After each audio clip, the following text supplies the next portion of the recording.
Muito bem, gente, a gente vai falar esse mês sobre família e o tema é juntos, né? Eu acho que se é um lugar que a gente fica mais tempo juntos, é na família. É ou não é, gente? Família é o lugar que a gente convive muito, pelo menos convivemos com mais intimidade, ou deveria ser assim, né? Então o convite que a gente quer fazer esse mês de maio, eu já ia falar do mês de junho, que a gente está com uma campanha legal, também uma série legal. A gente vai falar das estações da vida, mas esse mês a gente quer falar um pouquinho sobre estarmos juntos em família e vencer os desafios de viver em família, viver de forma saudável, né, gente? Há muitos anos a igreja tem entendido pela palavra de Deus que o propósito de Deus é manter a família unida e que ela viva até que o Senhor volte, até que ou volte para você, né, ou de fato volte para levar a igreja e tal. Mas nós queremos que essa vivência seja uma vivência saudável. Amém, gente? Né? Você não vai viver porque a religião diz para você que você precisa viver, não. Nós cremos num Deus que vai nos ajudar a viver de forma saudável. Eu creio muito nisso. Eu quero pensar com você, irmãos, em fazer essa jornada com uma pessoa que veio de uma origem diferente e depois se agregou os filhos, né, que vêm para essa relação familiar e que por mais que eles convivam com você, eles são diferentes. Quem tem mais de um filho sabe disso. Estão debaixo de um mesmo teto, sob a mesma direção, a mesma ministração, ouvem as mesmas coisas que são faladas pelo papai, pela mamãe, mas são diferentes. Quem tem mais de um filho aí pode atestar isso comigo aí, gente? Amém mesmo, né? São diferentes, características diferentes, hábitos diferentes, gostos diferentes, porque são indivíduos, né? Então você veja, você começou essa relação, você e sua esposa, e você foi agregando muita coisa a isso. Então você está decidido a viver junto, mas há uma probabilidade enorme de que em algum momento esse negócio arranhe. É por isso que, quando estamos celebrando um casamento, a gente fala, olha, convide Deus para participar dessa união. Mas não é convidar Deus apenas como um discurso, não, né? Deus precisa estar lá. Mas ser esse Deus, um Deus pessoal, né, irmãos? Não um Deus distante, um Deus relacional mesmo. Um Deus que participa da minha vida toda hora, todo dia, todo momento. Muito bem, nós que estamos aqui, a maioria de nós já nos decidimos por Jesus, ou alguns já são nossos irmãos e não sabem ainda que são nossos irmãos, a qualquer momento eles vão descobrir nosso parentesco, amém, gente? Eu tive a oportunidade de, alguns meses, já na verdade tem mais, né? Tem quase 2 anos, de descobrir um primo que participava da mesma reunião que eu. Nós fazemos parte de um pastoreio mútuo há alguns anos já, e lá na roda de conversa, de repente, alguém falou o meu sobrenome, ele decidiu pesquisar o sobrenome, e aí viu, não é da zona da Mata Mineira, é de determinado lugar, perto assim, tem um parente, tem um avô, tem um tio. Bom, afinal de contas, irmãos, nós somos parentes, ele já veio até pregar aqui algumas vezes, o César Carvalho, a gente se descobriu assim. Então veja, queridos, nós somos filhos de Deus, alguns manifestos, outros ainda não. Nós somos irmãos e isso precisa ser mais profundo do que um discurso, né? Eu tenho dito isso para quem está mais perto da gente, quando a gente vai para um discipulado, quando a gente está num PG. Não podemos ser irmãos apenas naquela questão de que participamos de uma mesma igreja e nos chamamos de irmãos. Essa relação, ela precisa ser mais profunda. Nós precisamos entender que quando aceitamos Jesus como Senhor da nossa vida, a gente passa a fazer parte de uma família maior do que o nosso núcleo familiar. Ok, gente? Jesus disse isso, né? Jesus disse que todos os que fazem a vontade dele passam a ser parte da família, são da família de Jesus. Então, ser da família, irmão, significa relacionamento mais íntimo. Significa, irmãos, eu de fato decidi que eu vou caminhar com você, gente. Sabe? Independente do que aconteça. Amém, gente? Você não desiste de família. Você não rasga a certidão de nascimento. Você não rasga a sua história familiar. É uma decisão que nós tomamos. Então, a primeira coisa que você precisa colocar no teu coração, eu faço parte de uma família e eu decidi no meu coração nunca mais deixar a minha família. Aconteça o que acontecer. Amém, gente? Amém. Olha, alguns disseram amém. Outros, pastor, tem que entender mais isso. Fala mais para eu dizer um amém com mais convicção, porque existem pessoas, pastor, que não dá. Por mais que vocês digam aí, a gente pregue, a gente cante, mas tem gente que é difícil de lidar, né? Irmãos, todos os relacionamentos, para que eles sejam saudáveis, precisa ter a premissa do amor.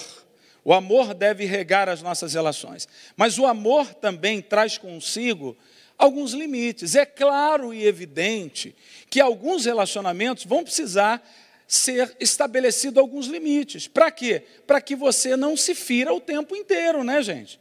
Isso não é uma questão de ausência de espiritualidade, incredulidade, é uma questão de maturidade. Alguém que vai ferindo você 1, 2, 3 vezes, várias vezes, e aí então você o tempo todo está lá, né, gente? Deixando e permitindo, em nome de Jesus, pode bater. É assim, gente? Em nome de Jesus, pode trair. Em nome de Jesus, pode corromper. É assim? Claro que não. Agora, eu tenho que estabelecer nessa relação o pressuposto do amor. Eu não desisto de você, mas eu crio limites. Nessa área, nós vamos precisar criar algumas situações a fim de que alguns ajustes aconteçam. Amém, gente?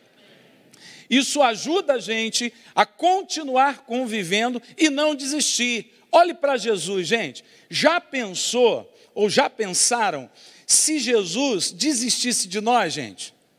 Não ia sobrar um nessa história aí, gente? Ou você é muito fera aí? Claro que não.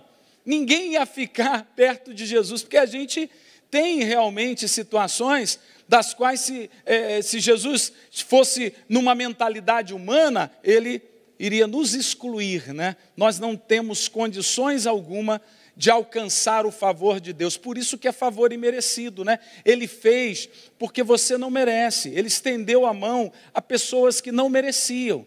Nós não esboçamos nenhuma resposta a Deus. Por quê? Porque Ele nos amou antes, amados, quando éramos ainda pecadores, antes de qualquer relação com Ele. Você entende?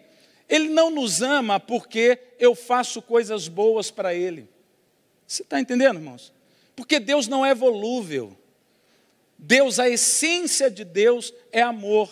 E esse amor é transferível, gente. Deus transfere esse amor para os seus filhos, que somos nós, nos dando pelo Espírito a capacidade de amar pessoas. É verdade, gente.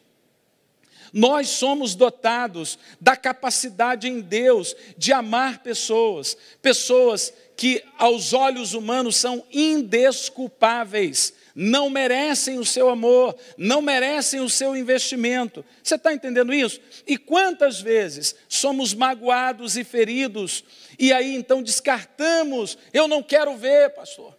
Olha, meu coração está limpo, mas não quero ver, nunca mais na minha vida. Eu já vi muitas pessoas dizendo isso. É claro que esse é um sentimento, uma reação inicial. Alguém que ofende você, você não quer tão perto, né? Mas, irmãos, Deus nos dá a capacidade, gente, de estarmos perto de pessoas, claro e evidente, criando alguns limites. Eu quero falar de um personagem hoje com vocês, que é Josué. Josué teve uma decisão que eu acho que você precisa tomar para viver uma relação saudável enquanto família, família da fé, enquanto família núcleo lá da sua casa, seu marido, sua esposa, seus filhos, sua parentela. Sabe, queridos, há uma decisão que nós precisamos tomar e eu espero que você que já tomou, reafirme e entenda que você tomou o caminho certo. Amém? E se você não tomou, eu acho uma bela oportunidade de você ter no teu coração, tomar essa decisão de andar junto. Andamos junto com Jesus, mas será que vamos fazer essa jornada sozinhos? Será que Deus nos convida a vivermos na nossa individualidade, gente? Essa é a questão. Não, pastor, eu prefiro, sabe, viver sozinho, eu prefiro viver quietinho porque eu vou me machucar menos, as pessoas são muito falsas, né? Nós fazíamos uma dinâmica nesse último retiro nosso e falávamos de sermos um, né? Esse era o tema do retiro, e nos nossos grupos pequenos, uma temática era: qual era a maior dificuldade que você tem de conviver com alguém? Aí a maioria das pessoas disseram: eu não suporto gente falsa. Você também não gosta, né? Ou gosta? Ninguém gosta de gente falsa, né, gente? De fato, a gente não quer conviver com pessoas falsas. Mas no dia seguinte eu tinha uma palavra para ministrar no culto, e eu fiquei pensando aquilo à noite, e pensando o seguinte: gente, falsidade dos outros é ruim, mas será que nós também, em algum nível, não falsificamos essa relação com Deus? Não é, gente? É para pensar. Eu não estou dizendo que você falsifica, eu estou dizendo que há uma possibilidade. Porque se em alguma área eu considero o outro falso, pode ser que a ausência de integralidade na minha relação com Deus também se configure como uma falsidade na relação com Deus. Porque se eu tenho uma relação com Deus inteira, completa, genuína, sabe, irmãos, Ele vai me ajudar a produzir sentimentos, sabe, de amor, de longanimidade, de paciência, de misericórdia. A ideia da palavra misericórdia é estar junto com a miséria do outro. Você está entendendo, irmãos? São duas expressões ali: misericórdia, que vem de miséria, e de cardia, coração na miséria do outro. Então, quando eu tenho misericórdia, eu inclino o meu coração para a dificuldade do outro. Você está entendendo, irmãos? Eu passo a olhar o outro como eu gostaria que me olhassem. Sabe, gente? Eu acho que essa é uma das alternativas maravilhosas. É pensar que aquilo que eu faço com o outro se está no mesmo nível que eu gostaria que eles fizessem comigo, na minha fragilidade. Não pense na sua fortaleza. Pense naquela área que você tem fragilidade, na sua área de fragilidade, sabe, naqueles ímpetos que você quer controlar, mas não consegue, sabe? Todos nós temos uma área que a gente já orou a Deus várias vezes.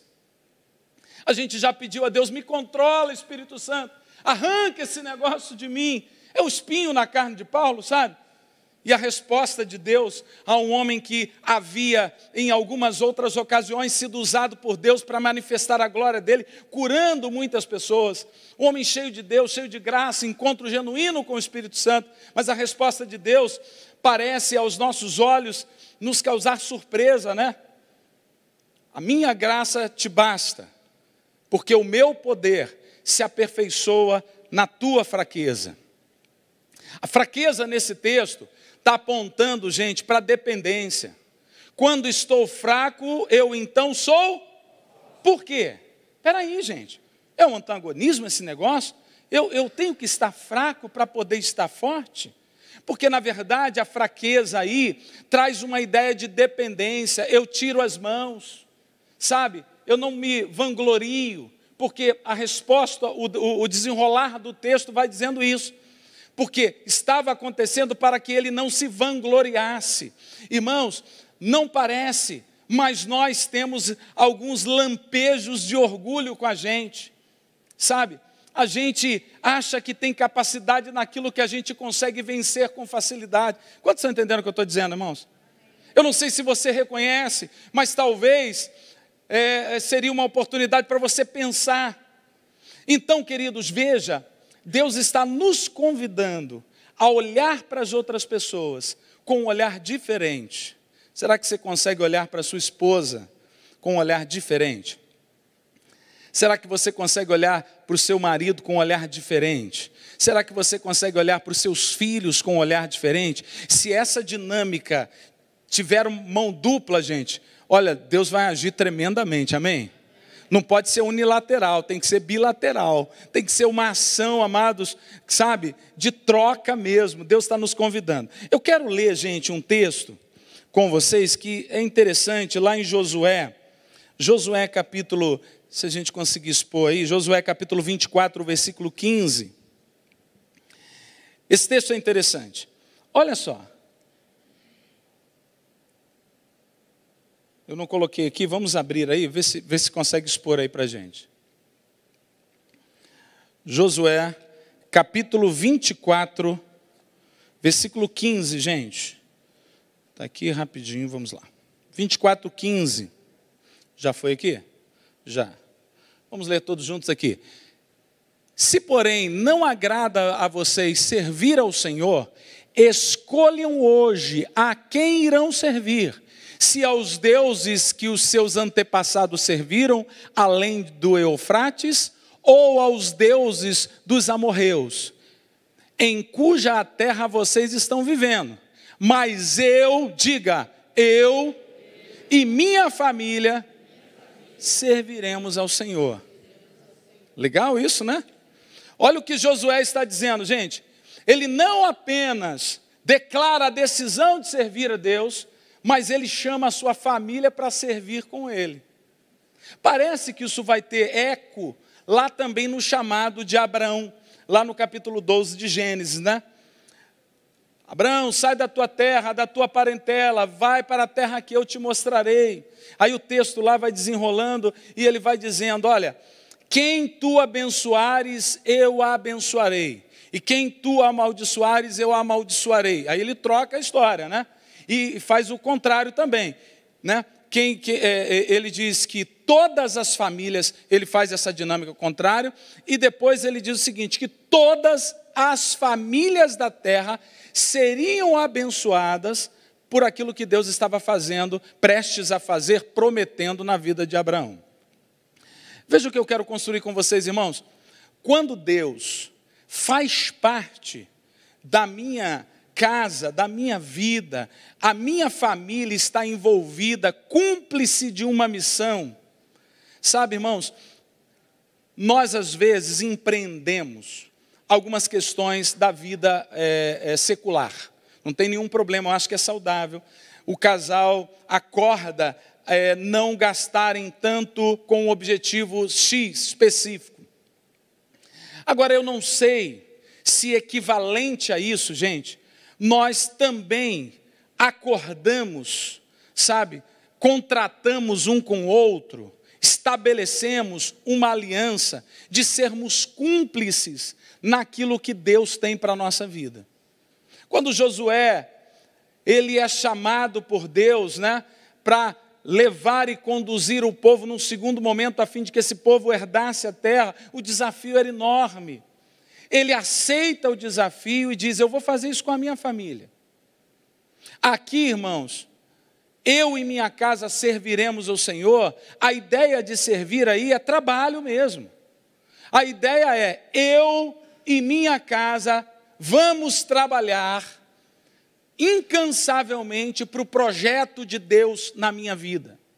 Irmãos, parece que a gente precisa relembrar sempre algumas coisas que são tão básicas da nossa fé, mas eu acho que vale a pena a gente dar uma sacudidela e lembrar. Nós, irmãos, somos forasteiros nesse mundo, o texto bíblico diz isso. A gente está aqui, irmãos, e Tiago tem outra expressão legal também, diz que a nossa vida é como uma neblina que vem e logo se desfaz. Você tem lembrança quando você tinha 10 anos, sim ou não? Pessoas que têm memórias mais antigas, né, conseguem ter lembranças de quando ainda eram bem criancinhas. Irmãos, 50 anos chegou para mim. Veja, está chegando, né? Na verdade, esse ano eu faço 50 anos. Gente, veja, eu tenho lembranças de quando tinha 15 e muito claras, muito nítidas, questões que vivenciei na minha vida, e você também. A vida passa correndo demais, gente. Então é importante a gente perceber como a gente vai passar essa jornada da vida. sabe? Casamento. Bom, gente, 28 anos de casamento. Gente, parece que foi ontem que a gente casou, gente. Estava olhando umas fotos, a gente só não acha que foi ontem porque as fotos denunciam, né? As fotos dão uma denunciada violenta na gente, né? E a gente começa a perceber que, de fato, a gente vai mudando, né, gente? Alguns cabelinhos brancos já começam a surgir, e não é tinta não, mas eu já vi, gente. Eu me gabava, não tenho nenhum cabelo branco, né? Mas agora eu já olho com os detalhes, os cabelinhos brancos já estão surgindo, né? Agora já não é tão fácil perder peso como era antes, o metabolismo está mais lento, gente. Então a gente tem que parar de comer mesmo, a verdade é essa. Então passa tudo muito rápido, gente, e a gente valoriza coisas que não deveríamos valorizar e desvalorizamos aquilo que precisávamos dar um valor enorme. Eu estava falando esses dias com os irmãos que há muito tempo atrás eu estava pregando uma mensagem na igreja que eu pastoreava. E lá eu estava contando que uma tarde do domingo eu resolvi lavar o carro com os meus filhos. Meus filhos ainda eram bem pequenos, o mais novo, branco toda a vida, gordinho. E nós acabamos lavando o carro com a borracha, um correndo atrás do outro, jogando sabão. Fizemos uma farra. Aí eu contando para a igreja isso no domingo à noite, dizia, gente, foi maravilhoso. Que bom, a gente passou momentos tão agradáveis. Aí eles jogavam água em mim e saía correndo, se escondia, e eu sabia onde eles estavam, mas eu fingia que não sabia, aí andava procurando, foi maravilhoso. Contando isso no final da mensagem à noite, uma irmã, pastor, eu quero falar contigo. Eu, pois não, irmã. Pastor, eu vi você contando essa história, eu tenho uma casa que tem uma piscina, eu empresto para o senhor, pastor. Ela ficou com dó de mim.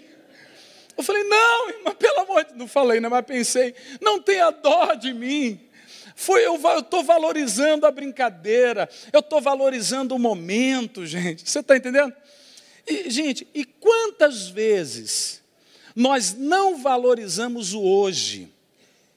Nós estamos tão ansiosos por nossas conquistas, gente, que não faz sentido, amados, estabelecermos um tempo de qualidade. Não dá, não temos tempo de qualidade. Os cultos às vezes, eles estão tão impregnados por nós mesmos, de desejos futuros, que nós não conseguimos, amados, usufruir do que Deus está fazendo. Por quê? Porque a gente está pensando na porta que Deus quer abrir, que você quer que Deus abra para você. Você está pensando numa bênção futura. E Deus está agindo, Deus simplesmente está dizendo, filho, eu estou querendo intimidade com você, eu quero lhe ouvir, eu quero ter momentos, sabe, de simplicidade com você, eu quero ouvir você, quero falar com você, eu desejo que você cante louvores, e eu quero receber a tua adoração como fruto de uma intimidade, não como fruto de um desejo daquilo que eu posso fazer por você. Isso é negócio, isso é barganha, gente. Eu sei que todos nós temos necessidades, mas o convite de Deus é pela intimidade. Amém, amados? Eu saí aqui um pouquinho pela tangente, deixa eu voltar. Nós passamos e a vida passa, os filhos crescem. E quando crescem, eles vão buscar seus espaços. Amém, gente? E deixa os filhos em paz, gente. Amém, gente? Os filhos cresceram, mamães, papais, deixa os filhos em paz. Amém? Que a gente às vezes super protege, né, os filhos. Eu sei que é um desafio para mim também. Eu estou falando de algo que não é tão simples para mim. Eu vim de uma família mineira, gente. Eu, filho caçula de 2 irmãs mais velhas que eu. Então, super protegido, muito cuidado. Mas eu fico percebendo o quanto a gente vai prejudicar nossos filhos lá na frente. Dar tudo que os nossos filhos querem, amados, nem sempre estabelece, amados, algo positivo na vida deles. Você está entendendo o que eu estou dizendo, irmãos? Eu vi um psicólogo há um tempo atrás dizer uma coisa que eu achei muito interessante. Ele dizia, olha, há uma diferença dos pais do passado para os pais atuais. E a principal delas é a seguinte, existem muitas, mas a principal é a seguinte que eu vejo. É que os pais do passado estabeleciam respeito. E os pais da atualidade estão em busca do amor do filho, com medo de perder amor. Amor é uma escolha que filhos fazem, ou não. Respeito é algo que os pais precisam estabelecer. Limites precisam ser estabelecidos pelos pais. Você não precisa apelar pelo amor dos seus filhos. Você está entendendo o que eu estou dizendo, irmãos? E Deus quer nos ajudar a compreender isso. Isso muitas vezes revela carências nossas, porque nós não fomos amados. Sabe, nós muitas vezes não recebemos o carinho, a proteção, a direção, que seria aquilo que tínhamos necessidades lá na nossa infância. Quantas pessoas têm problemas hoje, irmãos, na sua vida estrutural, sentimental, porque na verdade a gente vem carregando coisas que vivemos lá atrás, para hoje, e então desemboca nos filhos da gente. Se você não teve, você quer dar aos filhos tudo que você puder dar. Se você não, amados, não recebeu proteção, então você quer dar todo tipo de proteção. Eu não estou dizendo para você não abençoar seus filhos. Eu não estou dizendo para você criar seus filhos à moda antiga. Eu estou dizendo para você ter o equilíbrio nessas relações. Amém, gente? A decisão de Josué parece ecoar nesses dias e nós precisamos entender: eu e minha casa serviremos ao Senhor. Irmão, servir ao Senhor significa trabalhar e submeter-se à vontade dEle, ser guiado por Ele. Irmãos, nós nos preocupamos tanto com tantas coisas dos nossos filhos. É legítimo, eu não estou fora disso. A gente quer que os nossos filhos tenham boas profissões, estejam preparados para esse mundo tão acelerado, competitivo. Quantos pais têm essa preocupação, gente? Claro que sim, né? Todos nós temos essa preocupação. Mas a pergunta é, será que no mesmo nível que temos a preocupação em dar aos nossos filhos instrumentos que eles consigam sobreviver a este mundo, nós temos a mesma preocupação de ministrar na vida deles a importância de colocar Deus em primeiro lugar, mesmo que isso cause prejuízos, mesmo que ele tenha que com isso decidir, sabe, por não ter determinados benefícios, mas honrar a Deus. Será que temos na mesma proporção? É para pensar. Diga para quem está ao teu lado, é para pensar, hein? É para pensar e é coisa séria. Olha só, gente, deixa eu pensar aqui com vocês. Pode abrir o slide aí. Olha só, será que eu consigo servir a Deus e a minha família ao mesmo tempo? Isso é uma briga, né? A gente não tem um conflito enorme. Não, espera aí, eu preciso servir a minha família, mas eu também tenho que servir a Deus. A gente coloca isso num campo, parece que de guerra, né? Quando, na verdade, quem serve a Deus, serve família. Sabe, irmãos, não há uma competição porque nós somos seres integrais. Mas isso precisa ser treinado. Isso precisa ser intencional na nossa vida. A gente precisa olhar para isso. Olha só, gente. Não negligencie a família em nome do serviço. Amém, gente? Tem muitas pessoas negligenciando, deixando de lado a família para servir a Deus. E quando eu falo aqui serviço, eu estou me referindo ao serviço no reino de Deus. Eu não estou falando do trabalho secular. Então, olha a frase: não negligencie a família em nome do serviço, nem negligencie o serviço em nome da família. Quantos estão entendendo essa frase, gente? É importante para você pensar. Quantas vezes nós anulamos um convívio familiar por um ativismo, sabe, sem sentido de ser, sabe? Porque nós queremos muitas vezes fazer por fazer, mas o outro lado também é interessante.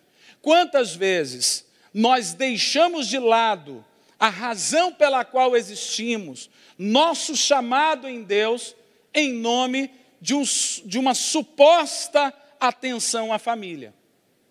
Você vê que a proposta de Deus, irmãos, não é que você negligencie a família, mas também você não pode anular aquilo que Deus colocou no teu coração, aquilo que é o teu chamado, aquilo que é a tua missão de vida. Sabe por quê, gente?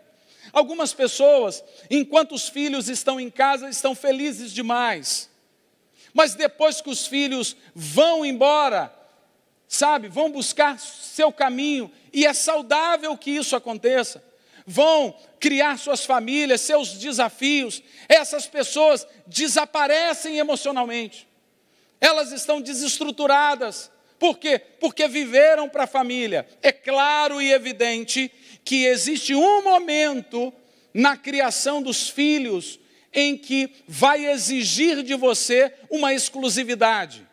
Mas você precisa entender as fases da vida. Porque senão, você vai dizer, o meu ministério é criar meus filhos. Que é isso? Não é criar teus filhos, seu ministério. Seu ministério é atender a uma chamada de Deus, a uma vocação de Deus para a sua vida. Quantos estão entendendo o que eu estou dizendo, irmãos? Agora, com isso eu estou dizendo que você vai negligenciar? Não, claro que não. Então os extremos, eles são perigosos. Então quando Deus, Ele nos convida, e nós aceitamos o convite, porque é uma decisão. Josué decidiu, olha, eu e minha casa serviremos ao Senhor. Sabe, é uma decisão. E quando Ele estabelece o serviço ao Senhor, Ele estabelece o serviço na sua integralidade. Eu sirvo ao Senhor, servindo minha família, servindo as pessoas. Você está entendendo, irmãos? Então, cuidado para você não criar extremos nessa relação. Servir sua família, amados, não compete com servir a Deus. Pelo contrário, quem serve a Deus, serve sua família, serve seus irmãos que fazem parte da sua família. Pastor, eu só sirvo aqueles irmãos lá, aqueles irmãos de sangue. Irmão, os outros não. Espera aí, irmãos. Nós somos ou não somos uma família? Nós fazemos ou não fazemos parte, sabe, de um mesmo corpo? É importante a gente saber disso, irmãos, porque na verdade a gente vai criando, sabe, barreiras tão grandes, que muitas vezes vai tirando de nós aquilo que preenche a nossa vida. A gente canta que o que preenche a nossa vida é Jesus, e é verdade, amém, gente? Jesus preenche a nossa vida, mas nós precisamos entender se essa relação tem sido uma relação equilibrada na nossa vida. Então, não negligencie a família em nome do serviço, nem negligencie o serviço em nome da família. Há um lugar aí de equilíbrio. Diga para o teu irmão que está ao teu lado aí, há um lugar de equilíbrio nisso, meu irmão. Glória a Deus. Agora, gente, para entender isso, eu preciso ser maduro para entender isso. Senão eu vou criar uma competição na minha casa. Senão eu vou criar, irmãos, uma disputa o tempo inteiro. O que tem mais importância? É meu trabalho que tem mais importância? Primeiro como é que é o ditado, hein? Primeiro a obrigação, depois a devoção. Não é assim? Tinha um ditado lá antigo que dizia, primeiro a obrigação, depois a devoção. Espera, gente. Tem uma confusão nessa ideia. Eu não sou partes, irmãos. Eu sou um todo. Você entende? Deus habita em mim. Então, aonde eu estiver, seja no meu trabalho, seja no meu momento de lazer, seja no meu momento esportivo, seja lá no que eu estiver fazendo, Deus está comigo. Amém, gente? Amém. Claro que é uma expressão poética, Deus venha. Vem para onde? Vem da onde? Ele não vem de lugar nenhum, ele já veio. Amém, gente? Mas eu entendo, não cria crise com esse negócio, não. Eu sei que é poético, né? Vem, ó Espírito Santo. Eu estou aí, cara. Me percebe, eu estou aí. Eu fiz da sua vida a minha casa. Eu habito aí. Sabe, irmãos? Pode ser que dentro da minha casa, né, você não encontre alguém lá, está escondido, mas eu estou aí. Você entende, irmãos, qual é a relação que Deus quer ter conosco? Veja, para isso eu preciso ser maduro. Agora, o que é maturidade? Gente, maturidade tem a ver com ser pleno, ou seja, estar na plena função das minhas habilidades e vocação. Deixa eu explicar isso em breves palavras para vocês, irmãos. Quando eu entendo quem Deus é e quem eu sou em Deus, eu vou entender que a minha família faz parte de um projeto maior. Faz parte, é Deus me dando, além de tudo que você já tem antes do casamento, Deus te deu uma família para que com essa família você consiga viver plenamente o que Deus tem para a sua história. Amém, gente? É por isso que, além de você garantir para os teus filhos, se você puder, uma herança. É bom, né, gente? Eu estou doido para receber uma notícia lá do interior de Minas. Olha, uma tia sua antiga deixou aí uma fazenda para você. Tem tantas cabeças de gado. Aleluia. Quem pode dar aleluia comigo, irmão? Aleluia. Você quer uma tia assim também? Quem quer, diga amém. Claro, irmão, isso é importante, claro que é, irmãos. Legal, né? Tomara que aconteça mesmo uma tia dessa aparecer para você e para mim. Uma herança, alguma coisa que você não esperava acontecer. Mas, irmãos, eu preciso gerar nos meus filhos aquilo que é mais importante para mim. A nossa família sabe o que é mais importante para você. Se nossos filhos não dão tanta importância a essa relação com Deus, porque em algum momento da nossa história, em algum momento da criação que eles tiveram, e eles tiveram por quem? Quem são os tutores principais? Quem são os educadores principais? Não é vó. Vó não tem obrigação. Eu sei que a gente anda em configurações difíceis. Eu não estou desdenhando o drama da sua vida. Mas a obrigação, amados, de educar seus filhos é sua obrigação. De dar uma rota, de dar um destino. Agora, a pergunta que eu faço, irmão, já encaminhando para o final, é o seguinte: o que é mais importante para você? Será, irmãos, que quando você está lá, eu vou criar aqui uma situação. Você está cansado da semana inteira. Você trabalhou. E não foi fácil. Muitos desafios, muitos problemas. E chega no sábado, irmãos, você tem a oportunidade de ir para uma praia. Tem problema, gente? Claro que não, né? Descansar, olhar para o mar, fazer nada, né? Valorizar o ócio, irmãos. Falar com os pássaros, olhar para o mar e falar com o mar. Não tem problema, gente. O problema é se ele falar com você, né? Falar com ele. O problema é se ele responder e você começar a trocar. Aí é outra coisa. Mas, irmãos, aí depois que você tem isso tudo, aí você se cansou um pouquinho mais, porque praia cansa, sim ou não, gente? Aí do domingo, passou o sábado todo na praia. Domingo é dia de manhã de você o quê? Ouvir ser ministrado pela série do bispo. Amém, gente? Aí você chega lá, já não acordou com aquela disposição. É, filho, semana foi dura, e ontem a gente ficou na praia. Aí, não vamos hoje, não. Ficavam todo mundo dormir. Paga as luzes, fecha tudo. Desliga o telefone. Deixa eu dizer a vocês, irmãos, nossos filhos vão percebendo o que é prioridade para você. Eu estou dizendo que se divertir tem problema? Claro que não. Eu só estou dizendo que você vai revelando o que é prioridade para você nas pequenas coisas. Amém, gente? O amém foi tão devagar, né? Todo mundo se pegou nessa história. Ih, caramba, eu fiz isso semana passada. Todo mundo vai se pegando. Irmãos, eu só estou dando um exemplo. Claro que eventualmente você tirar férias, claro que eventualmente isso acontecer. Eu não estou falando disso, você é maduro, sabe? Ou pelo menos está no caminho da maturidade para entender que não é disso que eu estou falando. Eu estou falando quando isso acaba se tornando para nós uma rotina. Aí a gente quer que os nossos filhos priorizem uma espiritualidade que eu nunca tive e nunca ministrei para eles. Filho, você tem que orar. Quantas vezes seus filhos viram você no momento devocional? Filho, você não pode ter uma atitude assim tão raivosa. Você tem que buscar a Deus. Gente, teus filhos viram você o tempo todo tomando atitudes baseadas nas suas emoções. Sabe, irmãos?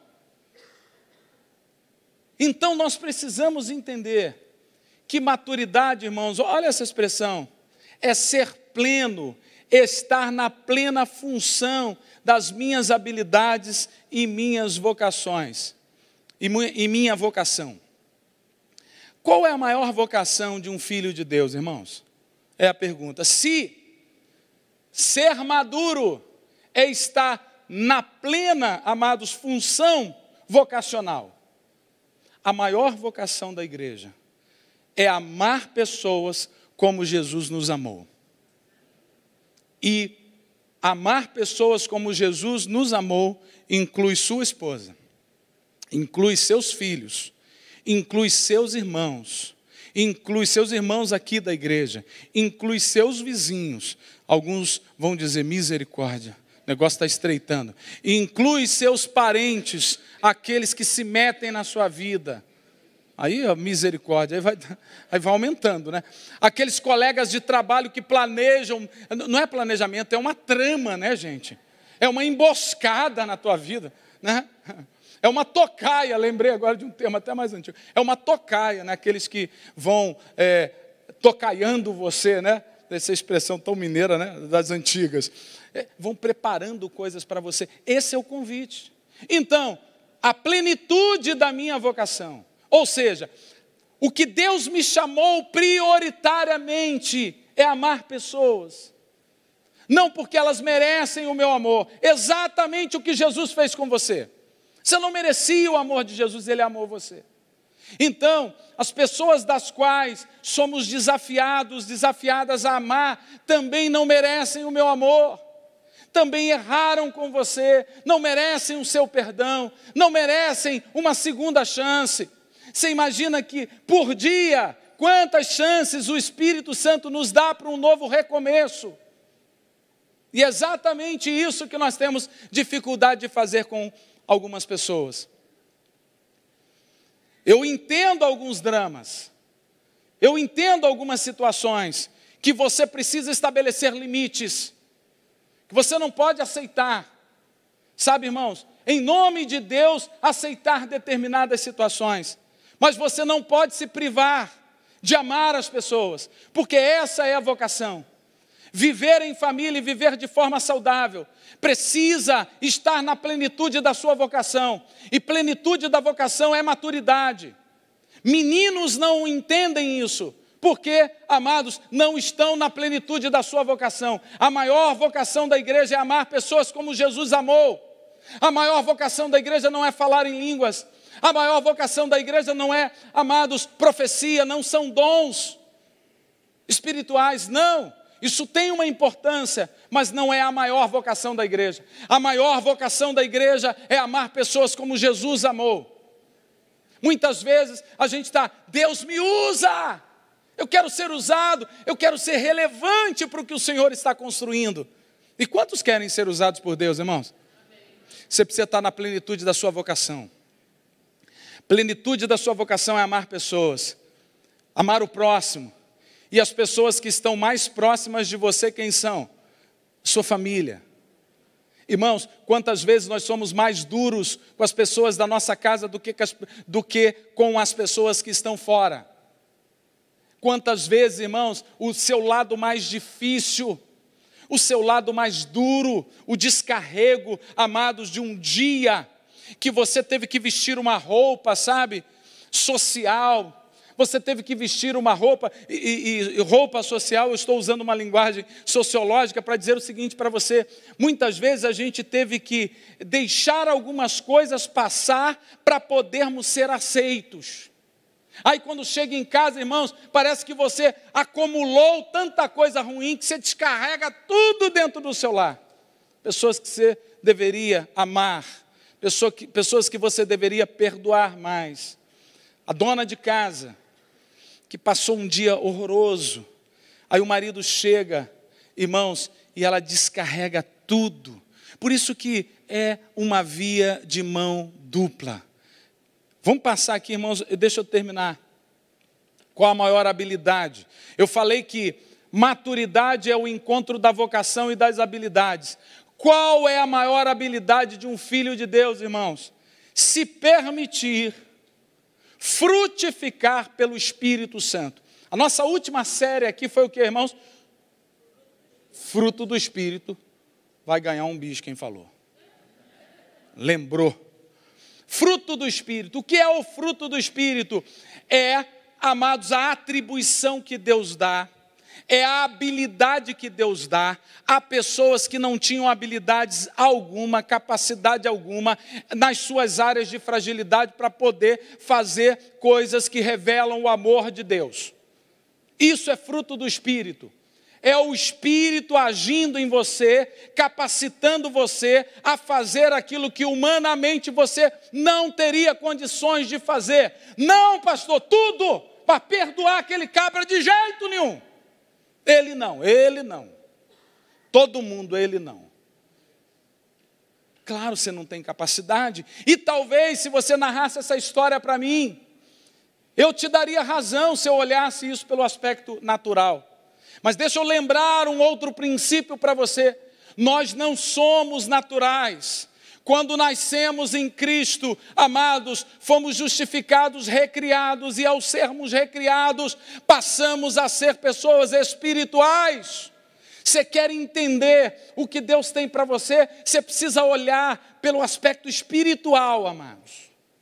Olhar pelo Espírito. Entende? Para você entender a sua vocação maior, que é, amados, amar pessoas, as habilidades que o Espírito vai produzir em você. Isso é maturidade. Maturidade não é cabelos brancos, ou a ausência deles. A ausência dos cabelos, me refiro. Entende? Não é a tua idade cronológica, nem sempre, mas já sou maduro. Existem pessoas que já passaram tantas coisas na vida, gente, estão emperrados numa mesma situação, estão presos, sabe, ensimesmados, encralacrados com sentimentos, amados, arruinados, sem visão, sabe? Quando contam histórias do passado, contam com pesar, com dor, com amargura, amados. Deus, em nome de Jesus, age em nossos corações, a fim de que nossa vocação esteja em alta e nossas habilidades sejam produzidas pelo Espírito de Deus. Não é habilidade como fruto da minha disciplina espiritual, gente, mas é aquilo que Ele produz em mim quando estou nele. E nós estamos em Jesus, nós somos filhos dele. Ele vai produzir em você a capacidade que você não tinha de amar, de perdoar, de dar uma nova chance, amado, de ser cúmplice na vida. Em nome de Jesus. Olha, gente, que interessante essa frase. Essa é de um apóstolo, Melvin Uber. Ele diz uma coisa muito legal. Eu quero terminar com isso. Eu não quero ser como Noé, que salvou sua família e perdeu o mundo.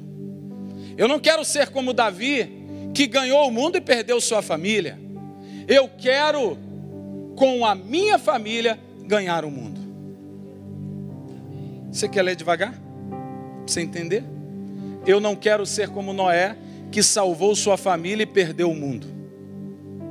Também não quero ser como Davi, que ganhou o mundo e perdeu a sua família. Eu quero, com a minha família, ganhar o mundo. Esse é o convite, irmãos. O que Josué faz, quando ele aceita o desafio de comprometida, ele está dizendo, eu decidi não ganhar, amados, o mundo e perder minha família. Ou ganhar minha família e perder o mundo. O que isso significa? Significa que nós estabelecemos apenas uma relação com a nossa família. Ninguém entra, ninguém se relaciona com você, sabe?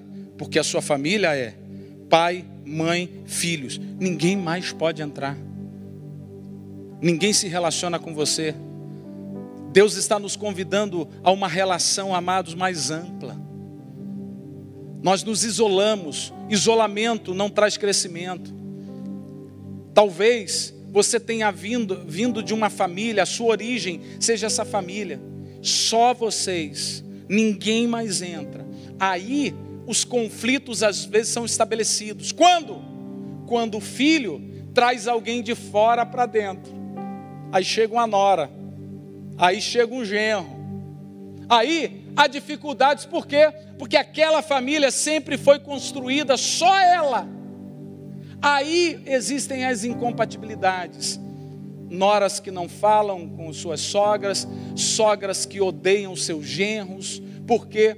Porque muitas vezes são aglutinados. São pessoas, sabe, que só querem viver para si. Nós somos filhos de Deus, amados. Deus quer gerar em nós um caráter exemplar, mas Ele quer produzir. Fica tranquilo. Pastor, eu não. Dá um glória a Deus aí que tem gente dormindo aí. Está gerando. Amém, queridos? Você topa aí nessa jornada aí, em nome de Jesus? Vamos louvar a Deus, queridos.